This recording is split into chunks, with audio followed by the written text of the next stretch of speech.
Bonjour, je suis Anna Barbera. Bonjour, je suis Black Angus. Bienvenue à ce combat des chefs. Alors, Black Angus, présentez-nous les deux combattants qui s'opposent ce soir. Eh bien, Anna Barbera, d'un côté le Gaulois, Abraham Coursix. Sa force n'a d'égal que son courage. Il est le chef des irréductibles et compte bien le rester jusqu'à ce que le ciel lui tombe sur la tête. Et le ciel, c'est peut-être son adversaire. Et oui, face à lui, A plus Bégalix, le gallo-romain. Entendez par là un Gaulois qui a su reconnaître la grandeur de Rome. Et que ce soit en vitesse, en impact, en force et bien sûr en fidélité à Rome, c'est notre champion. Un affrontement qui promet beaucoup d'action, n'est-ce pas, Black Angus? Oui, Anna Barbera, tout à fait. On espère beaucoup de violence, de sauvagerie, de cruauté. D'autant que le public est venu en famille. Le petit Romulus attend ses parents dans l'enclos des loups. Le petit Romulus, merci. But now we come to a period that I call the battle for identity. Lies my grandma told me. Yeah, superstitious devices. Lies my grandma told me. What? Urban mythological rules. Bubble mice, yeah. Salut les kids et bienvenue dans En attendant Godard, saison 17, épisode 35. Cette semaine, émission irréductible, petites mains et combat. On s'en va prendre le train à 5h demain matin, sans billet dans le dernier des fourgons qui sentira le carbone calciné. C'est ça la vie, tant qu'il y aura des trains qui s'en vont au loin, on sautera dans leur fourgon sans aucune explication. Enfin bref, il est 19h et comme disait Peter, c'est l'heure. Eh oui, vous êtes bien dans En attendant Godard, l'émission de cinéma qui est le mieux que les autres. Et donc vous l'aurez peut-être compris via cette citation d'une chanson de... Je sais pas. Johnny Hallyday, donc tant qu'il y aura des trains. Donc il sera question de trains ce soir, notamment avec la disponibilité sur plateforme de Bullet Train Explosion de Shinji Higuchi. Mais avant ça, nous parlerons de Sinners de Ryan Coogler, sorti dans les salles il y a quelques semaines. Et ensuite de Astérix et Obélix, Le combat des chefs, la mini-série disponible sur Netflix, réalisée par Alain Chabat et Fabrice Joubert.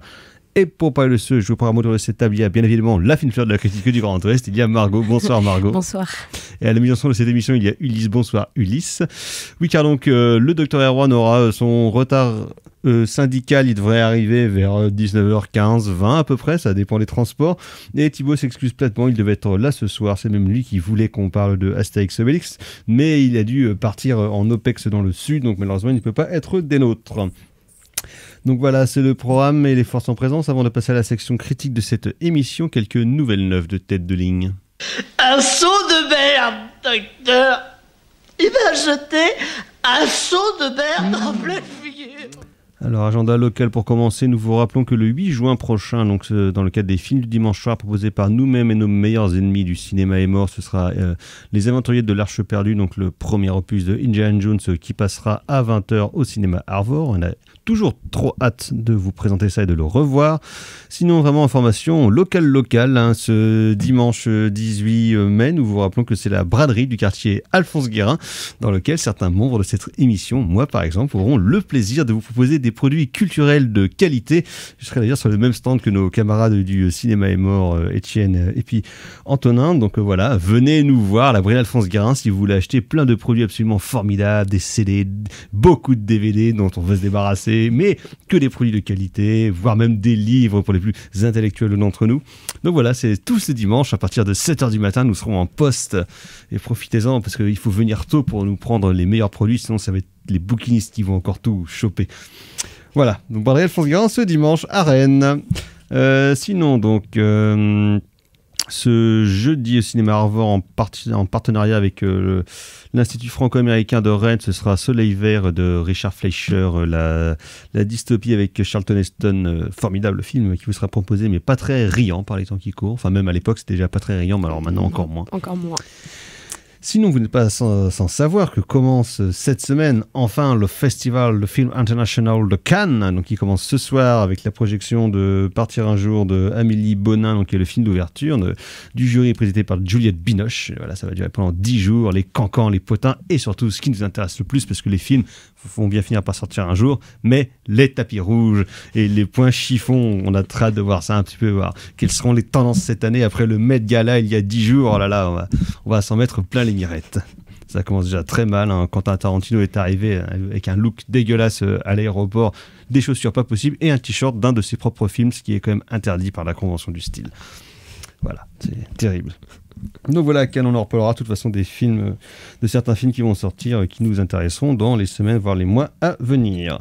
Sinon, sortie nationale, dans un tout autre genre, et pas du tout cannois, c'est Destination Finale, Bloodlines, donc nouveau film de la saga Destination Finale. Reboot, remake, on sait pas, de toute façon, il n'y a pas vraiment d'intrigue de film. 8 films, 10 films. Non, moins que ça, je crois, les Destination Finale, il y en a au moins 5 ou 6.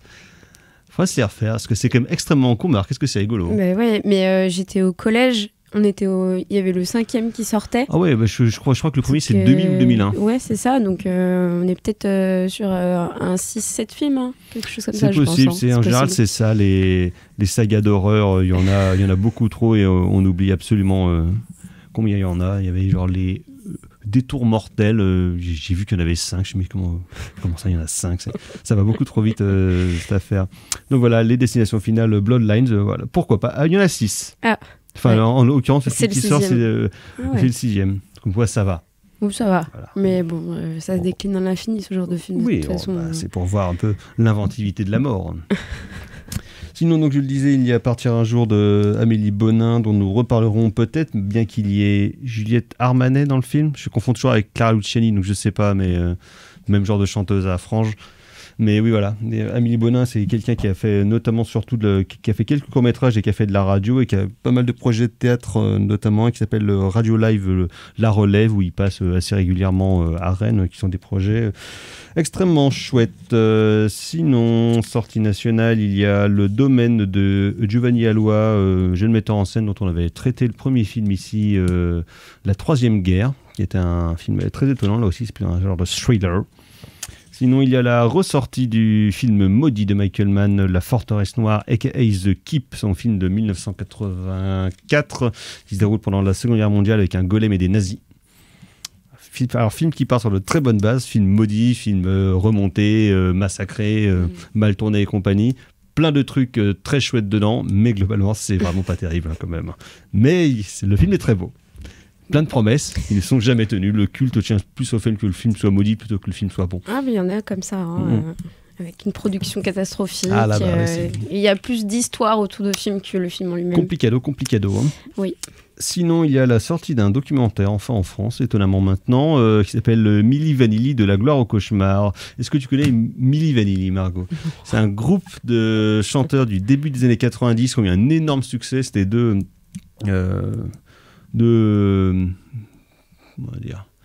jeunes chanteurs plein d'entrain, très bons danseurs, tout ça, très beaux, métis et compagnie.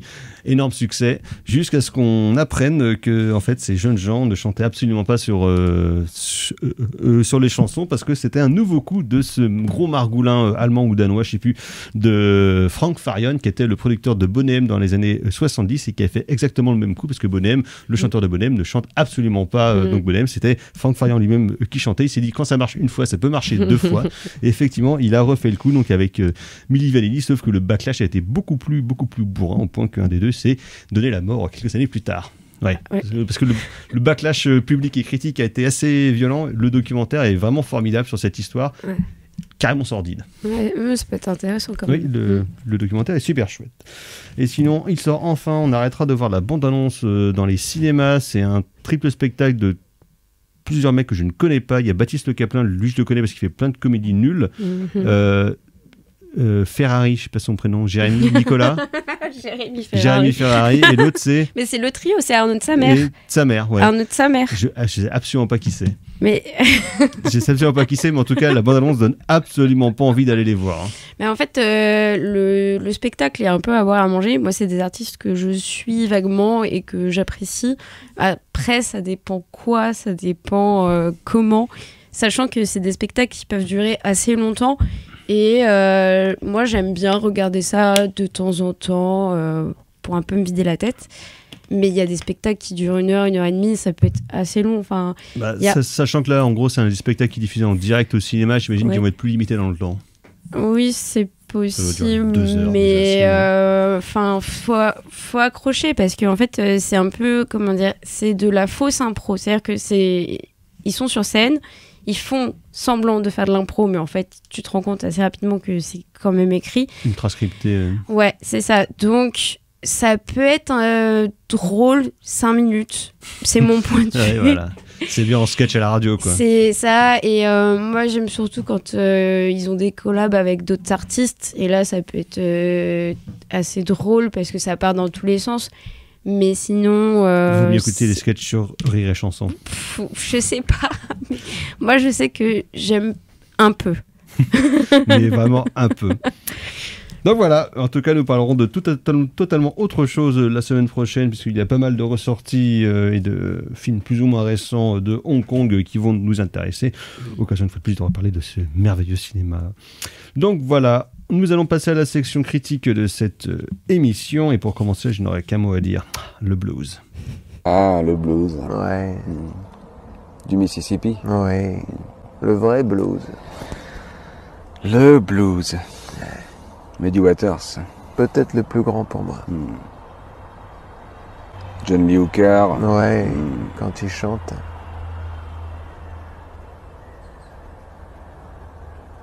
Buddy Guy. Oh là là. Mr. Buddy Guy. Buddy Guy.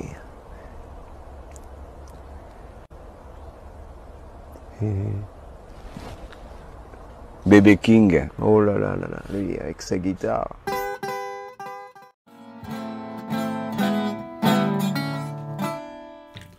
En attendant Godard sur Syllab, et donc c'était Buddy Guy, Mr. Buddy Guy, avec Traveling, précédé d'un extrait donc de Dava, Sacha Baer et Augustin Chakelkopoulos, donc sur le blues.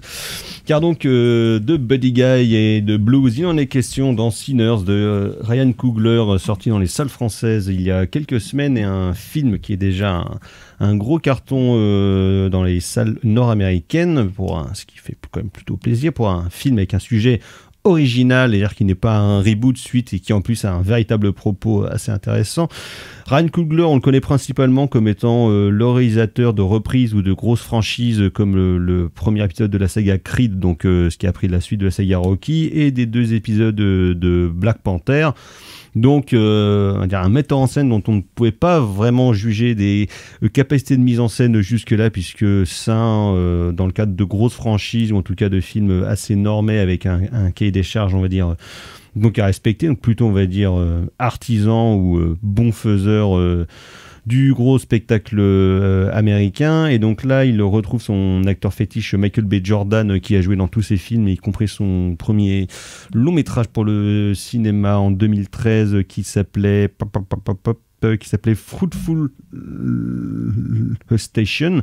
Et Michael B. Jordan ensuite a joué donc dans tous ses films, soit en second rôle, soit en premier rôle. Et donc, histoire originale qui se déroule en 1932 où 2 frères jumeaux, donc incarnés par Michael B. Jordan, les frères sont des jumeaux uniquement par pur ego trip de Michael B. Jordan, puisque en l'occurrence ça ne sert strictement à rien dans le film, qui donc jouent les 2 jumeaux Smoke et Stack qui reviennent, on va dire des marlous qui reviennent donc de Chicago où ils ont apparemment fait fortune avec la mafia, et ils vont décider d'ouvrir un joint de blues donc dans le sud des USA, dans le Mississippi, qui est l'autre berceau du blues avec Chicago. Un joint qui rachète un ancien membre du KKK, et donc le film se déroule pendant la grande partie du film durant les 24 heures en fait Donc, le film a une temporalité, on va dire, de 24 heures.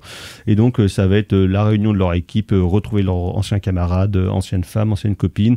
Le concert en lui-même, et évidemment, à un moment donné, ça va dériver, parce que donc, le film étant avec ce gros beefsteak de Michael B. Jordan, ça ne pouvait pas rester juste, on va dire, un film de blues, parce qu'il y a aussi un autre aspect qui arrive en fait dans le film, qui est la question du vampirisme, où certains personnages, en fait, on va dire, à la moitié du film, à peu près l'élément réellement fantastique arrive, avec des choses assez intéressantes dedans. Une des choses les plus intéressantes, évidemment, c'est que c'est sur la question de la musique américaine, la musique des afrodescendants, et comment est-ce qu'elle s'est mêlée avec les autres musiques immigrées américaines, donc on va dire asiatiques et puis européennes principalement, puisqu'il y a aussi toute la question donc des anciens colons qui venaient donc d'Irlande, d'Écosse, d'Angleterre et aussi d'autres parties de l'Europe, mais principalement de l'Irlande, et sur la question en fait de la reproduction du mâle, et de comment est-ce que les anciens colonisés, donc le peuple irlandais, deviennent eux-mêmes les colons et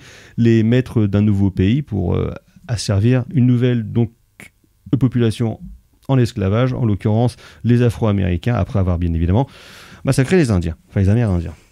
Donc il y a tout un différents niveaux de lecture qui se mêlent dans le film, qui sont plutôt intéressants, qui est pas toujours très bien géré par Ryan Coogler, parce que là pour le coup on peut juger, on va dire, de ses capacités de metteur en scène, où c'est vraiment un bon artisan, mais c'est pas un grand metteur en scène, c'est pas un grand formaliste, et je pense que le sujet, donc enfin le film qu'il a écrit lui-même est peut-être un peu trop dense pour ses propres capacités, même s'il y a de très très belles choses dedans, et notamment toute une séquence, enfin une scène centrale, une scène musicale, parce que pour le coup la musique est vraiment mortel et très bien utilisé, où ça va être le passage du temps, donc c'est-à-dire on va dire de l'ère des plantations et les champs des esclaves dans les champs de coton jusqu'au rap et la techno contemporaine. Comment est-ce qu'en fait l'identité noire américaine influe sur la musique, et comment est-ce qu'elle est un vecteur réellement politique jusque dans le monde contemporain, parce qu'évidemment on le rappelle que la musique est évidemment quelque chose donc de politique, où il va y avoir à la fois une volonté de montrer le melting pot musical et comment est-ce qu'il peut entrer en résonance dans des formes de résistance contre l'oppression blanche en l'occurrence, parce que c'est quand même majoritairement sur le continent américain l'oppression qui est à l'œuvre, enfin dans le reste du monde, enfin on va dire dans le monde occidental de manière générale, c'est ça, sans compter toutes les anciennes colonies qu'on a pu avoir par le passé, nous en France ou d'autres. Et c'est, je trouve là que le film est le plus intéressant sur la question du vampirisme ou du fantastique même. C'est un peu plus léger en fait, c'est-à-dire que clairement c'est pas du Carpenter comme avec Vampire par exemple, où là il prenait le truc à bras le corps pour en faire un véritable film fantastique et un film de vampire. Là il le prend un petit peu par la bande, ce qui pourrait paraître un peu déloyal, mais qui finalement sert quand même son discours, même si l'aspect pur film de vampire est finalement un peu déceptif, puisque pas très intéressant, mais ce qu'il en fait comme métaphore politique est pour le coup je trouve réellement très bien mené. Après, donc il y a quand même quelques scories dans le film, c'est-à-dire que le film est quand même assez dense, il fait 2h17, 2h20, et on a l'impression qu'il veut raconter énormément de choses, et que du coup à la fin du film il le rush un petit peu, il s'est dit putain ça fait déjà 2 heures de film qu'on est dessus, je vais encore parler de ça, et finalement on a un peu l'impression d'avoir 3 fins en une, où on ne sait plus trop où est-ce qu'il veut aller, parce qu'il y a à la fois un côté un peu proto Spike Lee, néo Spike Lee, de vouloir vraiment faire un défouloir contre tous les systèmes oppressifs qu'ont connus les Noirs américains depuis 500 ans, et donc finalement ça a un peu ramené le dessus un petit peu à la truelle, sans forcément perdre d'intérêt dans le film, mais on a un peu l'impression qu'il ne sait plus trop en fait où il veut aller, ou comment est-ce qu'il veut conclure son affaire, malgré une scène post-générique ou milieu de générique qui pour le coup est très belle, où on voit justement Mr. Buddy Guy donc dedans, mais sur toute la question de la musique notamment, ça reste toujours un film hyper intéressant, et c'est d'autant plus intéressant de voir que c'est un film qui quand même, comme je le disais, cartonne donc aux USA, et d'avoir un sujet un peu original qui marche par les temps qui courent, c'est pas dégueulasse. Donc pas un grand film, en tout cas un très beau film, et probablement un des films qui sera marqueur de l'année dans ce que ça dit de l'état à la fois du cinéma américain et de la société américaine au temps présent. Donc voilà, Sinners de Ryan Coogler, encore dans vos salles. Nous allons passer à toute autre chose et on va se diriger vers le village des Irréductibles. Alors celui-là, il est tip-top. C'est deux jeunes frères qui ont repris le domaine de leur père. Vous allez voir, c'est très boisé, on est sur le fruit. Hein. Je vous fais goûter. Pardon. Méthane, un petit changement. Attendez, j'ai noté. Alors il y a de la châtaigne, il y a de la griotte, de la cerise noire des Pyrénées. Ce n'est plus Abraconsix qui combat, mais leur nouveau chef, un certain Obélix. Bon, je vais voir si j'ai quelque chose de moins tannique. Oh non, pas Obélix. Ou Obel 9. Je sais pas en fait si c'est X ou 1 et 10 et donc 9. Mais qu'est-ce que ça change? Oh, Obélix est tombé dans la marmite de potions magiques étant petit. Les effets sur lui sont permanents. Oh, non. C'est fichu. Pas Obélix. Ou OB59, comme le LC50. Je sais pas. Oh.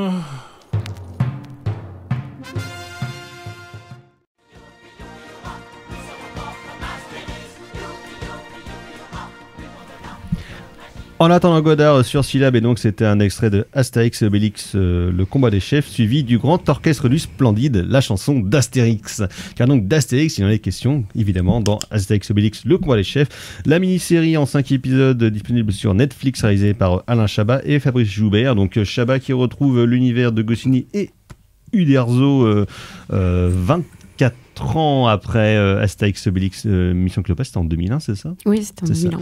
Donc voilà, donc, après plusieurs films live d'une qualité, on va dire, relative, et plusieurs films d'animation aussi. Il y a eu 3, je crois, qui sont sortis dans les 20 dernières années, Astérix et les Vikings, tout ça.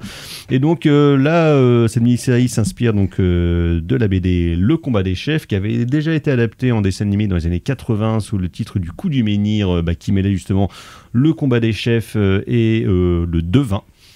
Et donc dans le village des Irréductibles de Gaule, parce que toute la Gaule est occupée, toute non. Et donc bon, bref, vous connaissez l'histoire. Panoramix se prend un menhir sur la tête, il perd la mémoire, les Romains attaquent et décident de mettre en place le combat des chefs, dans lequel un chef gaulois va affronter l'autre pour prendre le contrôle de son village, évidemment.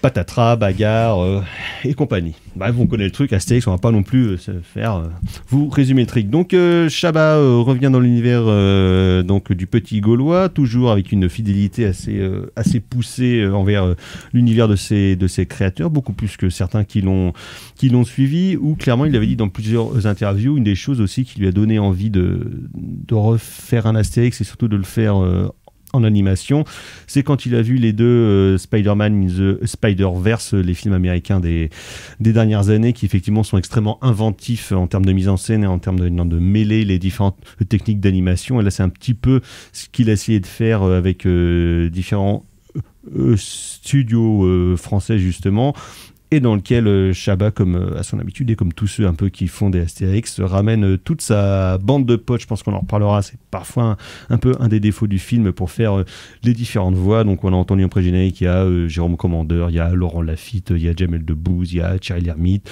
Chabat lui-même joue donc le petit Gaulois, parce que Roger Carrel donc, est mort il y a quelques années, et son dernier rôle c'était Le Domaine des Dieux de Alexandre Astier, et dans le deuxième que Astier avait fait, c'était Christian Clavier qui reprenait le rôle donc d'Astérix. Et donc voilà, tout ça, plein de choses, c'est bien joli, c'est bien rigolo, mais Margot, qu'en avez-vous pensé? Plusieurs choses. Déjà, je trouvais que, esthétiquement parlant, c'était une très jolie série, dans le sens où, au niveau des couleurs, j'ai été très agréablement surprise. Ouais, la photo est très jolie. La photo est très jolie, et en plus, c'est quelque chose qu'on voit de moins en moins, je trouve, dans le cinéma actuellement, c'est que les couleurs sont extrêmement présentes. C'est-à-dire que quand il y a du vert, il y a du vert. Quand il y a du noir, il y a du noir. Quand il y a du rose, des couleurs un peu bonbons, très dynamiques, on va dire, c'est extrêmement présent. Et je trouve que c'est très agréable, surtout que c'est une mini-série qui, a priori, s'adresse à la fois aux adultes et à la fois aux enfants. Et en fait, je pense que pour un jeune public, d'avoir un décor comme ça qui est beau, qui est foisonnant, bah, c'est très plaisant. Les blagues marchent bien. Ce que j'aime bien avec l'humour de Chabat, c'est que c'est des références, mais qui sont pas trop appuyées, qui peuvent être assez discrètes. Je pense qu'encore une fois, il y a quelque chose qui est assez intéressant par rapport aux jeux de mots, c'est que c'est des jeux de mots que quand on est petit, on comprend pas forcément. On comprend qu'il y a une blague, mais on n'est pas forcément sûr de ce qui se passe. Et en devenant adulte, on comprend la blague. Bah, comme dans les BD, en fait, Comme justement, dans les BD. il y avait différents niveaux de lecture. Ouais, c'est ça. Et donc, en fait, il y a vraiment c'est ça que j'apprécie quand c'est Chabat qui écrit. C'est que il respecte ça, en fait. Par rapport à la BD, c'est presque parfois du copier-coller. Donc là-dessus, c'est très intéressant. Après, j'ai un peu été déçue par la fin, on va dire, entre guillemets, parce que je trouve que le dernier épisode, il y a un peu OK, c'est le dernier, il faut tout résoudre. Donc, il y a un peu tout qui va vite. Il y a des résolutions qui sont un petit peu faciles, je trouve. C'est vrai que 5 épisodes, finalement, on se dit que peut-être un de plus, ça aurait pas été de mal pour un peu diluer. Oui, c'est ça. Et puis, en plus, il y a vraiment des moments où le temps ralentit un petit peu. Il y a des dialogues qui sont très intéressants. Moi, j'aime beaucoup quand il y a des conflits entre Astérix et Obélix, parce que c'est des choses récurrentes qu'on voit dans les dessins animés, qu'on voit dans les films, même dans la BD aussi. Et là, on a vraiment la thérapie de couple, et je trouve que la double lecture de la thérapie de couple entre Astérix et Obélix, elle est très intéressante. Et par exemple, ça fait partie des choses qui sont résolues à la dernière seconde, en mode « Ah, mais t'es mon copain, oh, trop bien !» Et ça, c'est vraiment une des choses qui m'a un petit peu déçue. Après, ça se regarde très bien, c'est très rapide, c'est très dynamique. Et puis, voilà, encore une fois, l'humour marche bien. Docteur. Alors, toi, t'as vu que la moitié de la série. Oui, bonsoir déjà. Oui, c'est vrai. Erwan nous a rejoint. J'arrive pendant les intermèdes musicaux, donc bonjour Erwan, vous allez bien, de retour d'Irlande. Tout à fait, voilà, tout à fait, sans accent. J'ai conservé mon accent breton. Je n'ai pas pris d'accent irlandais. Écoute, moi, pour être honnête, effectivement, moi j'ai vu en fait 2 épisodes et j'ai vu la première scène du 3e qui m'a fait beaucoup rire. Avec Panoramix. Avec Panonou. Voilà, avec Panoramix qui parle à un soleil en mode manga. Ça m'a fait beaucoup rire. Parce qu'il y a aussi différents registres d'animation, des onomatopées, ça il y a l'animation m'a fait beaucoup 2D rire. un peu. Ouais. Alors, moi, c'est vrai que, moi, je suis, d'une part, j'ai toujours été, même gamin, mais encore plus adulte, je suis toujours resté très très fan, moi, d'Astérix, qui est une BD qui, je trouve, a toujours, et ça c'est pour moi évidemment l'intelligence, la grande intelligence de Goscinny, qui a toujours dealé avec, l'inconscient collectif de la culture française, on va dire de manière très très générale, sans jamais tomber dans du patriotisme rance ou des choses comme ça.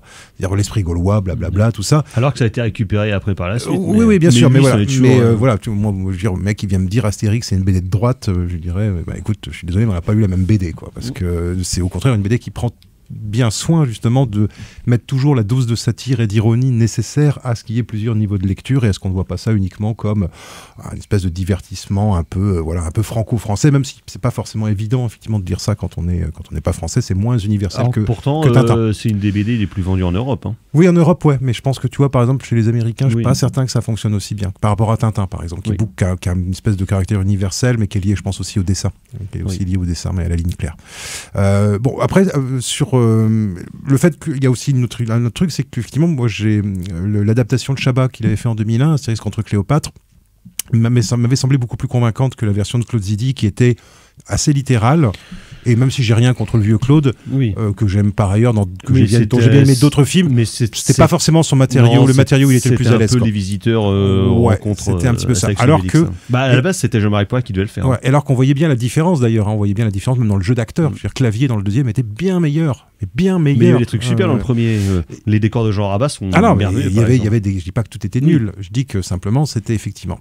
Alors après, le truc, c'est que moi, là, les 2 épisodes moi que j'ai vus, il y a des trucs qui m'ont beaucoup fait rire. Ce que j'aime bien avec Chabat, c'est effectivement à la fois sa fidélité à l'esprit de Goscinny et aussi la même capacité qu'il a par rapport à Goscinny d'actualiser le propos, d'actualiser en fait les références. Et de faire des blagues qui sont des blagues de 2025 et pas des blagues de 1965, tout en conservant le fond de sauce d'Astérix. Donc moi j'aime une blague du style où le méchant il veut tout romaniser dans son village, et un peu ce Bégalix. Voilà, et il y a comment dire, il a une espèce de sbire, enfin de Sous-Étalanix. De second qui s'appelle 15 millions de clics, et il dit tu vas te renommer, tu vas t'appeler 15 millions de vues. Voilà, moi ça me fait beaucoup rire, moi personnellement, ça me fait beaucoup rire. Ça et des trucs genre par exemple le trigger warning dans le premier épisode. avec le speaker, avec la voix off qui parle trop vite et qui se rend compte qu'en fait elle a vachement plus de temps pour faire son trigger warning sur tu t'attends à un trigger warning sur l'obésité, sur la boulimie et tout, et puis en fait non c'est pour les sangliers en fait quoi. Ça je trouve que c'est un détournement de l'art du trigger warning qui je trouve est assez sympathique sans être rance, justement, sans être une espèce de truc de vieux connard, voilà, de truc de vieux connard qui dirait ah bah maintenant on peut plus rien dire, vous comprenez, voilà, c'est pas non plus ça. Il prend quelque chose qui existe dans la culture contemporaine et il va en faire un humour qui est toujours assez guilleret, un peu comme ce que Goscinny faisait. Donc chez Goscinny, il n'y avait pas de méchanceté, en fait. Même dans la caricature, il y avait pas de... Voilà, ça restait dans quelque chose qui était toujours quand même assez sympathique. Mais il y a quand même des vannes sur les nazis. Il y a quand même des vannes sur les nazis. Sur Voilà. Là, il y a des très bonnes... sur les collabos, les nazis. Non, mais voilà, c'est le salut romain, ça marchera jamais ce truc-là. Quoi. Ça, c'est très drôle. Puis comme tu dis, c'est très actuel et moi, c'est quelque chose que j'apprécie beaucoup. Et en fait, ce qui est assez intéressant dans la série, c'est que il y a des vannes qui vont parler. Enfin, il y a des références qui sont des très vieilles références. Par exemple, Hanna Barbera, c'est une référence voilà, tout le monde n'a pas. Et à l'inverse, il y a aussi des références qui sont très actuelles et qui vont parler Metadata, que César appelle que son oncle, que César appelle Big Pharma. Oui, c'est ça. Parce qu'il se gourde dans les trucs. À chaque fois, il se gourde de nom dans le personnage de Anaïs Desmoustiers. Mais c'est jamais non plus. Il n'y a pas ce côté je te pousse du coude pour montrer que je suis un monsieur qui d'un certain âge, mais que je suis quand même toujours dans le vent et dans le goût. Il n'y a pas ce côté-là. Il fait quand même encore des références à son propre travail aussi. Oui, mais carrément. Et puis au travail des autres, parce que le fait de reprendre Astier. Voilà, Omar et Fraise par exemple, ça m'a fait rire ça, moi, par exemple. C'est stupide, hein. Et c'est vraiment pour les gens qui ont regardé Canal+ dans les années 2000, quoi, Omar et Fraise, quoi, tu vois. Enfin, voilà. Sachant qu'il y a Fred Testo aussi qui fait des voix, donc voilà. Bon, Moi, je disais un peu, justement, un truc qui me gêne un peu, c'est le Starcast en fait, parce que c'est-à-dire qu'au lieu de il y a Jamel, il y a tout le monde, il y a toute la famille. Des doubleurs professionnels qui sont vraiment cool. C'est le Burger Quiz en fait. C'est le public du Burger, c'est les participants du Burger Quiz en fait. Jérôme Commandeur, tout ça, Charlie Hermite, et surtout Gilles Lelouch qui est pas forcément trop mauvais en Obélix, sauf qu'il articule pas. Ça allait, moi je trouve que je préfère le voir en Obélix animé, tu vois, que de le voir faire en Obélix réel. C'était pourtant le meilleur dans le film de Canet, hein. En même temps c'était pas bien compliqué, mais non, mais ce qui est plutôt rassurant d'ailleurs, nous qui sommes pas des fans de Gilles Lelouch, on peut pas dire ça. On va lui accorder, on peut quand même lui accorder ça. C'est vrai que les voix, moi je dois reconnaître, et c'est vrai que moi c'est aussi parce que moi j'ai grandi avec le dessin animé aussi, avec Pierre Tornade. Et moi c'est vrai que Tornade il faisait Obélix. Il a fait Obélix à partir des années 80. Il faisait je me demande si dans Astérix et Cléopâtre il le fait pas déjà. Dans les premiers, ceux des 60-70, il fait le chef du village. Abra Coursix. Oui, d'accord, effectivement. Ouais. Après, il switch parce que celui qui doublait Obélix, c'est mort, je crois. Voilà. Mais tu vois, mais effectivement, la voix de Roger Carrel. Oui. Bon, c'est vrai qu'il y avait des voix, des Julien Guillaumard. Enfin voilà, effectivement de l'acteur, mais de l'acteur plutôt de théâtre. Et je trouve qu'effectivement, s'il y a quelque chose alors, mais c'est peut-être une histoire d'habitude à l'oreille aussi. Il y a un côté plus entre guillemets télévisuel stand-up dans la manière de dire les dialogues qui me dérange pas, mais qui est des dialogues qui sont très improvisés, disait Chabat. Voilà, mais qui je trouve ont un poil moins de relief que justement ces acteurs à l'ancienne, mais après faut pas Thierry Lhermitte par exemple, tu vois, autant au début je trouve un peu faible en panoramique, il est bon Thierry Lhermitte, à partir du moment où il perd la mémoire, en fait il se lâche un peu. Barbix, ça m'a fait super rire, et c'est le co-scénariste, je crois, qui fait la voix, enfin c'est voilà, donc Barbix, ça m'a bien fait rire, ça m'a bien fait rire. Donc et c'est vrai que esthétiquement j'ai été un peu surpris les 5 premières minutes, l'animation 3D, voilà, où je me suis dit j'espère que ça va pas être trop raide, tu vois, comme animation, que ça va pas sentir trop l'effort, quoi, tu vois. Et en fait, le bon élève. Voilà, et en fait, finalement, il y a des bonnes idées, il y a justement des trucs un peu à la Spider-Verse, avec avec les onomatopées. Voilà, des rapports sur les crayonnés aussi. Ouais, puis comme disait Margot, à la BD aussi. Et puis comme disait Margot, en fait, c'est vrai que ça va vachement bien avec la lumière qu'il a choisie, qui est extrêmement lumineuse, qui permet de rendre des mouvements justement plus fluides, plus élégants. Alors qui est plus contrasté que dans la BD, mais qui est pas mais je trouve qui est pas incohérente, parce que quand tu te souviens de la BD, c'est des aplats de couleurs quand même assez francs. Effectivement, les verts sont les verts sont assez verts, les rouges sont assez rouges, quoi. Tu vois, c'est pas du tout.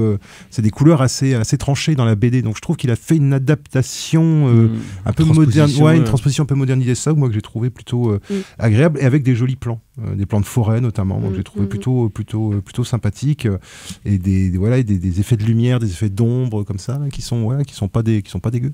Oui, non, mais je suis tout à fait d'accord. Et moi, c'est vraiment la partie que j'ai plus appréciée dans la série, c'est que, en fait, on a envie de se balader dans ce village. Et moi, c'est déjà des choses que j'appréciais quand j'étais petite. Oui, dans la BD déjà. Et dans la BD et dans les dessins animés, parce que moi, je regardais surtout les dessins animés. Et là, on retrouve ça, en fait, où ce village, en fait, il est très chaleureux, il est très accueillant. Et c'est un peu tout le propos de la série. C'est pourquoi, en fait, on viendrait raser ça, alors qu'en fait, il y a déjà un peu tout sur place, entre guillemets. Après, c'est peut-être un petit peu gros sabot, mais j'ai l'impression que c'est un petit peu ce qui ressort de... ce côté communauté réduite qui fait un peu hippie, quoi. Même s'ils n'arrêtent pas de s'engueuler, hein, mais qui fait un peu communauté hippie. Quand tu seras débloqué, fais-moi signe, c'est ça aussi. Ils n'arrêtent pas de s'engueuler. Oui, les babas cool. Effectivement. Mais, et où en face, tu as Rome, qui est toujours avec des trucs très anguleux, avec ce côté très nazi, en fait. Hein, par contre, dans les Romains... On va ordonner tout. Avec, par contre, dans les Romains, Jean-Pascal Zadi, dans le rôle de Pontus, le centurion du camp... qui est très bien. Qui est très, très bien. Qui est très bien, qui est pas mal du tout, effectivement. Des légionnaires agronnés, là, qui sont très sympathiques. Et pour lesquels on a finalement, au bout d'un moment, de l'affection, parce que c'est des sous-fifres, en fait, quoi. Je veux dire, c'est Jules César qui est odieux, c'est insupportable. Qui est vraiment méchant. Oui. Ouais, qui est vraiment Lafitte le fait très très salopard et très carnassier, en fait, avec des espèces de bruits de lion comme ça et tout. Et c'est un parti pris, moi, que je trouve qui est effectivement un peu différent de la BD, où Jules César a des petits côtés un peu plus ridicules et où de temps en temps il est un peu plus, je dirais pas touchant, mais on va dire un peu plus humain. Voilà. Et là, il est vraiment beaucoup plus dictatorial, comme je pense que c'était un assez sale bonhomme, hein, d'une manière générale. Hein, donc Jules César, quand même, c'est quand même un mec qui a fait massacrer quand même des dizaines de milliers de personnes dans des batailles et des trucs, hein, quand même. Oui, mais c'était pas facile à l'époque. Ah, c'était à l'époque on faisait les choses en grand. Je fais une petite digression, je me permets. Il y a une émission de Paco Mitiano qui s'appelle L'Empire n'a jamais pris fin. Qui est super. Hein. Et donc, le premier épisode, il parle justement de Jules César. Et en fait, il essaye de mettre un petit peu en nuance par rapport à l'image qu'on peut avoir de l'empereur qui a conquéri les Gaules, qui a amené la modernité. En fait, il était horrible, le type. C'est-à-dire que quand il disait oui, mais j'étais sympa, j'ai épargné quelques hommes, c'est parce qu'en fait, il restait vraiment qu'une poignée d'hommes et c'était pour transmettre un message de fausse bienveillance, je vais y arriver. Et là, dans le Astérix et le clan des chefs, c'est intéressant d'avoir un César qui est vraiment dur, qui est vraiment presque sans limite. Moi, je trouve que le rapport avec la mère, il est un peu drôle, il est un peu intéressant. Encore une fois, il est un peu écarté rapidement à la fin. Donc, ça reste quand même, pour moi, la fin qui est assez... un peu frustrante, quoi. Assez frustrante, oui. Donc, Astérix et Obélix, le combat des chefs de Alain Chabat et Fabrice Joubert, disponible actuellement sur Netflix. On va passer à toute autre chose et on va aller à toute berzingue prendre le train.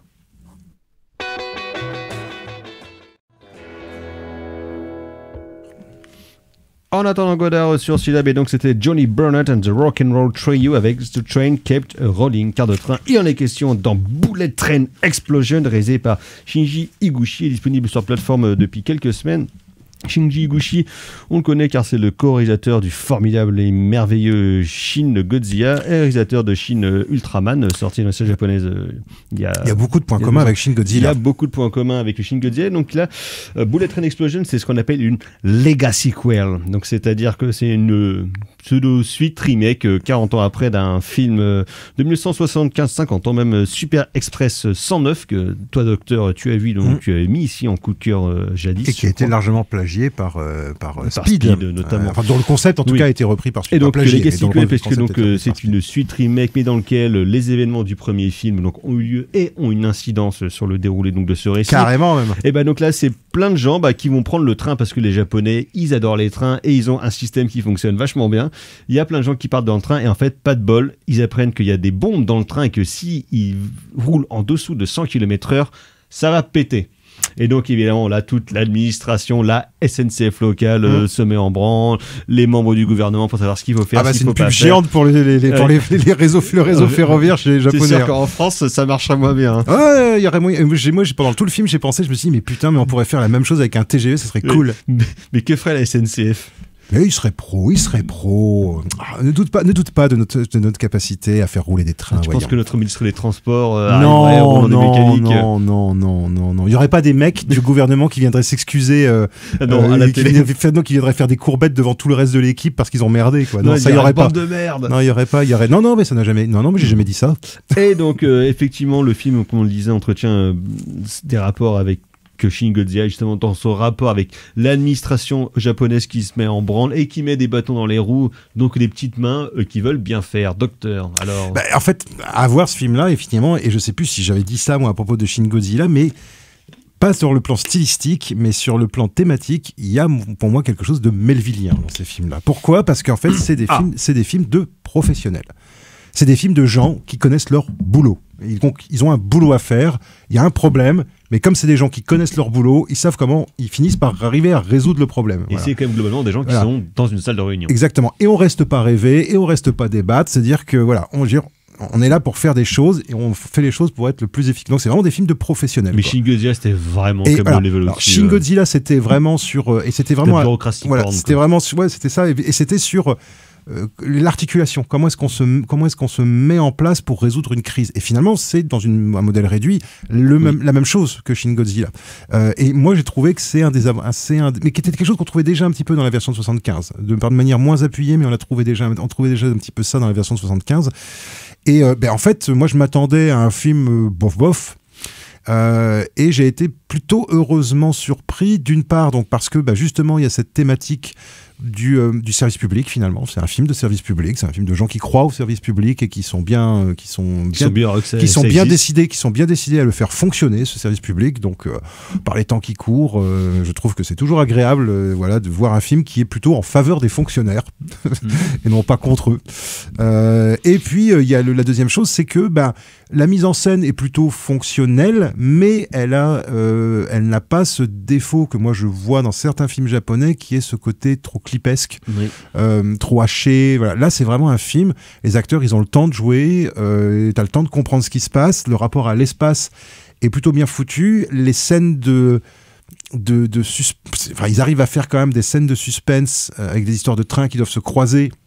Bon, c'est quand même pas gagné. Et moi, je trouve que en termes de dynamique de suspense, ça fonctionne. Oui, mais les films de train, ça fonctionne pas mal. Moi, j'aime bien les films de train. Le Pont de Cassandra, moi, je suis un grand fan du Pont de Cassandra. C'est bien le Pont de Cassandra.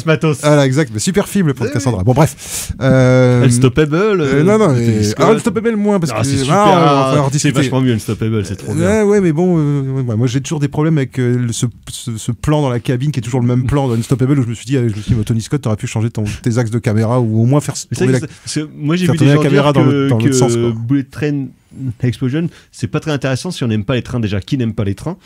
Ouais, c'est cool les trains. C'est quand même super cool les trains. Effectivement, c'est du train porn.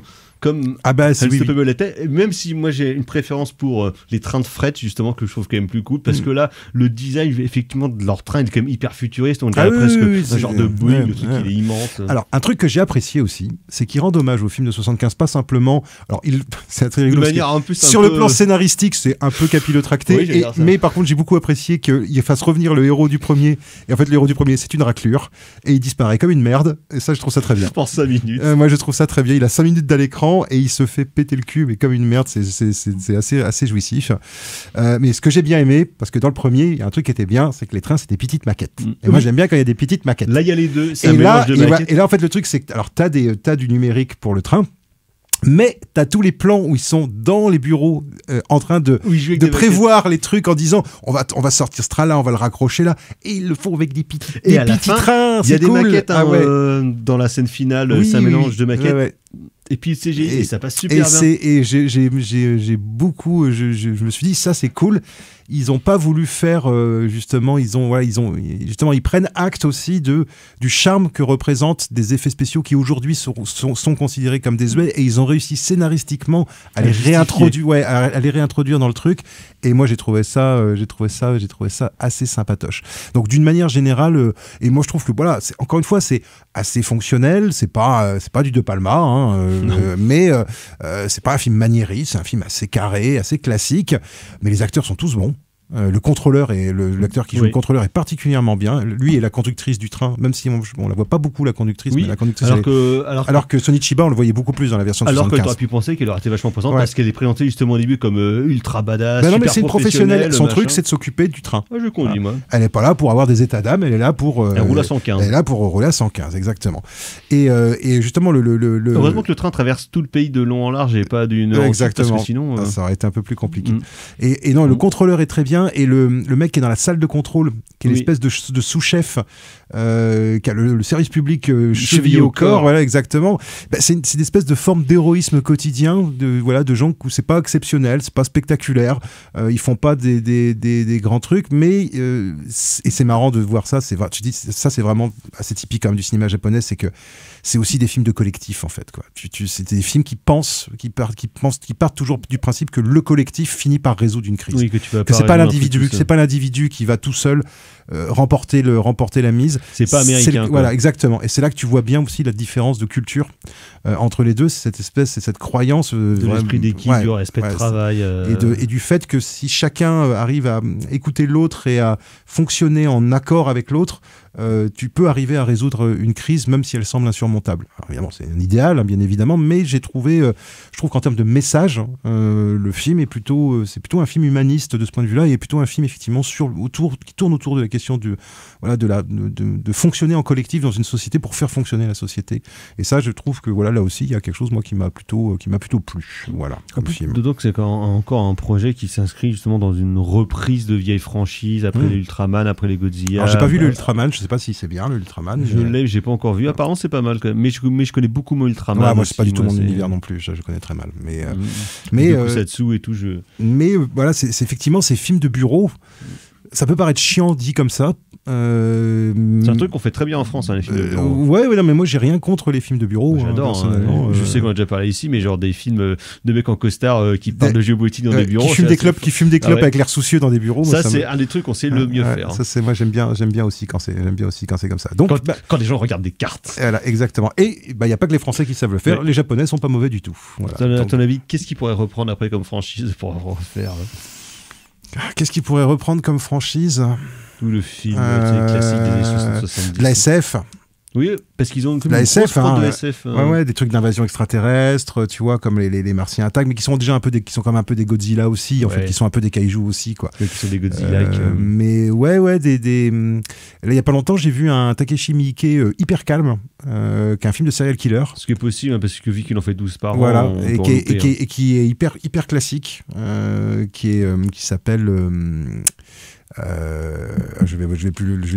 crois qu'il a mis un peu l'eau dans son vin, Mickey, depuis une dizaine d'années. Ouais, celui-là en tout cas était très calme, mais tout à fait regardable. Et là aussi avec cette espèce de côté enquête de gens qui font des enquêtes, voilà, et qui était tout à fait pas mal. Donc, qu'est-ce qu'on pourrait refaire de plus? Si des affaires policières, quoi.